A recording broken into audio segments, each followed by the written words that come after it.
Passons maintenant à notre dernier exemple, la tour de Hanoï. Cette vidéo permet de l'expliquer brièvement. Et justement, on va voir que ce jeu n'est pas aussi simple en justement analysant sa complexité. Donc nous avons trois emplacements A, B et C, et le but c'est de déplacer tous les plateaux de A vers C. Le problème c'est qu'on ne peut pas mettre un petit plateau, plutôt un grand plateau sur un petit plateau, donc on est obligé d'utiliser un endroit intermédiaire qui est représenté ici par B. L'algorithme il est donné de cette manière-là, il est récursif.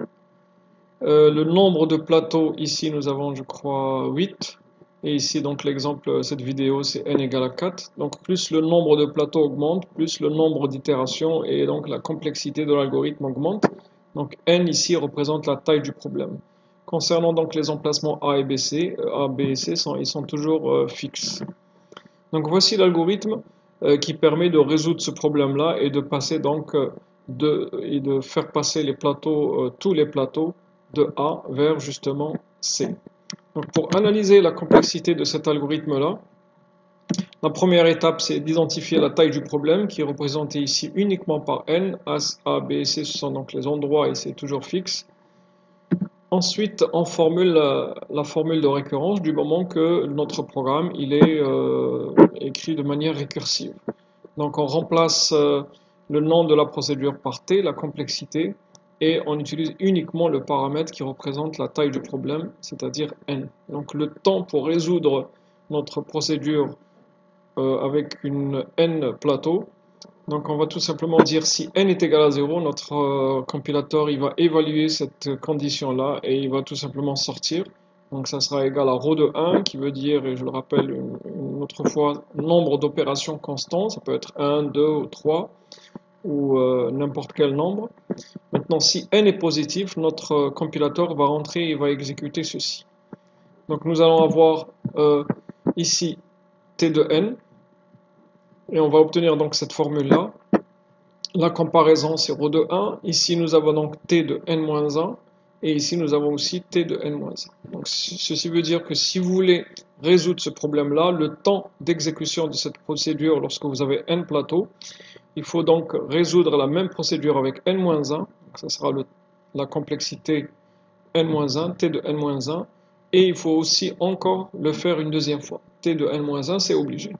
Et nous avons donc un déplacement d'un disque de A vers C. Et ça, on suppose qu'on le fait en ρ de 1. Donc on va dire que t de n, c'est égal à la somme de tout ça. Et ça nous donne donc 2 de t-1. Le ρ de 1, lorsqu'il s'additionne, ça reste toujours des constantes. Et on obtient ρ de 1. Puis on développe la formule de récurrence. Donc nous avons t de n est égal à 2tn-1 plus le ρ de 1, on le remplace par 1. Ensuite, on remplace t de n-1 par sa valeur, qui est égal, je rappelle, 2tn-2 plus 1. Donc si on remplace le t de n-1 par sa valeur, on obtient 4tn-2 plus 3. Ensuite, on remplace t de n-2 par sa valeur. Donc 4 fois 2, ça fait 8t de n-3. Et là, on a déjà un 4 qui va apparaître à cause de ce plus 1, avec le plus 3 qui existe. Donc on obtient plus 7, etc. etc. Et là, on voit bien que ça évolue par puissance de 2. Donc là, ça c'est la première itération, deuxième itération, troisième itération. 8, c'est 2 à la puissance 3. Donc pour la pm itération, c'est 2 à la puissance p. La puissance se répète ici. Là, voilà. Donc nous avons 2 à la puissance p, t de n moins p. Et ce 1, 3, 7, la prochaine fois on aura 7 plus 8, 15. C'est tout simplement ce nombre-là moins 1, c'est-à-dire 2 à la puissance p moins 1. Grâce à cette forme générale, on peut trouver la complexité. On n'a qu'à aller vers le cas de base, c'est-à-dire 0. Donc on va essayer ici de mettre 0. Pour avoir ici 0, donc il faut poser p est égal à n. Donc si on met p est égal à n, on va obtenir t de n est égal à 2 à la puissance n. Le n-p devient 0, t de 0, qui lui-même est égal à ρ de 1, c'est-à-dire 1, plus 2 à la puissance n moins 1, ici. Et donc on obtient 2 à la puissance n, ça c'est 1, multiplié par 1, plus 2 à la puissance n moins 1, donc c'est tout simplement égal à ρ de 2 à la puissance n. Donc on voit bien que cet algorithme-là, il a une complexité exponentielle, plus le nombre de plateaux augmente, plus le temps d'exécution va devenir astronomique. Voilà, pour terminer donc avec ce chapitre-là, on va voir les différentes formes de complexité qu'on a déjà vues. Donc je les rappelle, nous avons donc le pire cas, worst case, c'est la borne supérieure. Le meilleur cas, c'est le best case, ça représente une borne inférieure et qui n'a pas beaucoup d'importance.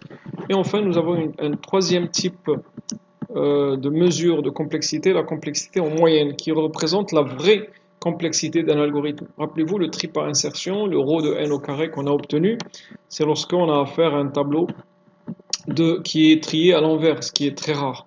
Donc généralement, on préfère calculer la complexité en moyenne pour obtenir la vraie complexité de l'algorithme. Sauf que pour calculer cette complexité, il faut utiliser des outils complexes de probabilité et des fois, son calcul est très fastidieux, très compliqué. Donc c'est en dehors du programme de ce module. On va tout simplement dire pour le moment que la complexité en moyenne n'est pas tout simplement la division worst plus best divisé par 2.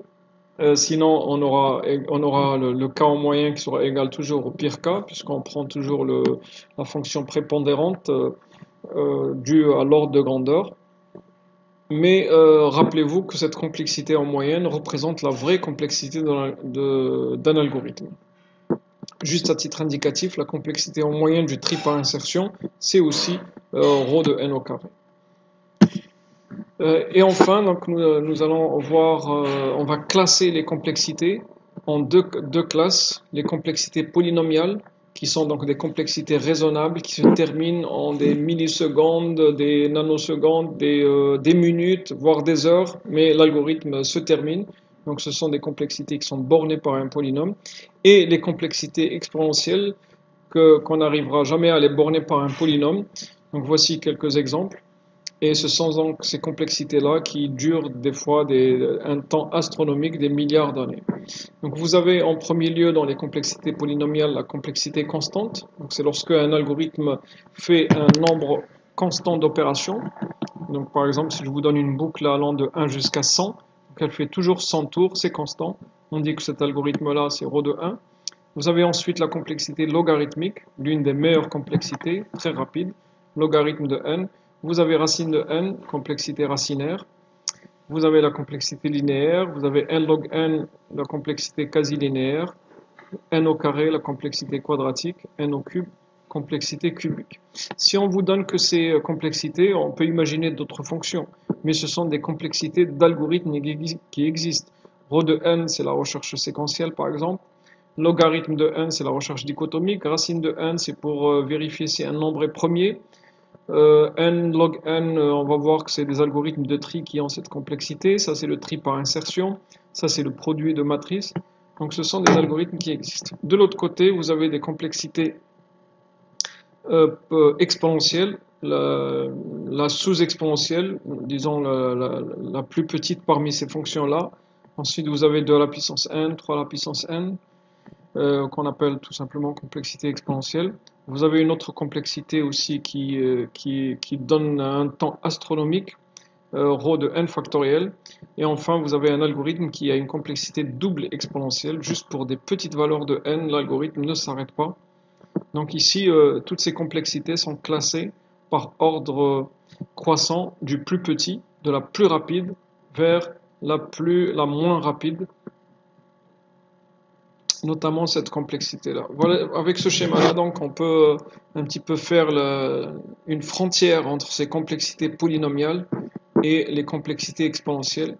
Vous voyez ici, juste pour des petites valeurs de n, on est déjà dans un temps qui est astronomique. Par contre, pour les complexités polynomiales, pour des valeurs disons importantes de n, on reste dans des temps raisonnables, notamment pour les complexités logarithmiques. Plus le n grandit, moins la fonction augmente. Si on est à n est égal à 1 million par exemple, la complexité ρ de n va nous donner 1 million d'opérations, alors que la complexité logarithmique va nous donner à peu près 20 opérations. Vous voyez l'intérêt de cette complexité logarithmique. Bien sûr, la meilleure, c'est la complexité constante. Voilà, donc c'est fini pour ce chapitre. Je vous remercie.